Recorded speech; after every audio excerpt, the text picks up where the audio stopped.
teman-teman, kami dari kelompok 5 semester 7D akan melaksanakan praktikum pembuatan ragi tape. Nah teman-teman, jadi ragi tape atau yang sering disebut sebagai ragi ini merupakan starter untuk membuat tape ketan atau tape singkong. Di dalam ragi ini terdapat mikroorganisme yang dapat mengubah karbohidrat atau pati menjadi gula sederhana atau glukosa yang selanjutnya diubah lagi menjadi alkohol. Nah, ada beberapa jenis mikroorganisme yang terdapat di dalam ragi. Contohnya yaitu Chlamydomucor oryzae. Faktor-faktor yang mempengaruhi keberhasilan dari ragi tape yaitu suhu, kelembaban, dan kondisi lingkungan. Suhu yang tidak sesuai atau suhu yang rendah menyebabkan ragi tape tersebut tidak kering. Kelembaban juga sangat mempengaruhi pembuatan ragi dikarenakan kondisi yang lembab, mikroba yang lainnya dapat tumbuh. Kondisi lingkungan yang tercemar menyebabkan mikroba kontaminan dapat tumbuh.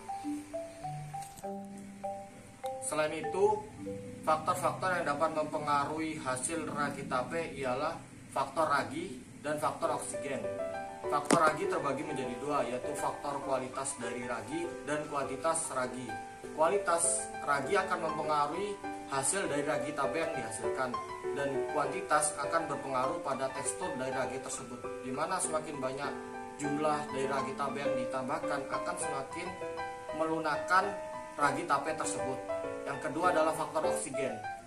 Mikroba yang terdapat pada proses pembuatan ragi tape ini bersifat anaerob, sehingga hanya memerlukan sedikit sekali oksigen.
Adapun beberapa fungsi ragi adalah yang pertama untuk membantu proses fermentasi.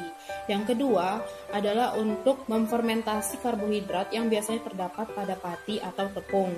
Nah, yang ketiga adalah untuk menghasilkan kadar alkohol tertentu pada bahan makanan yang difermentasi. Dan yang terakhir adalah untuk menghasilkan gas karbon dioksida atau CO2 sebagai bentuk hasil fermentasi pada bahan makanan tertentu. Nah, sebagai contoh di sini adalah tapai. Dalam fermentasi tapai, apabila kita memfermentasinya terlalu lama, hal ini menyebabkan rasa tapai yang dihasilkan menjadi sangat pahit dikarenakan oleh alkohol yang dihasilkan juga berlebihan.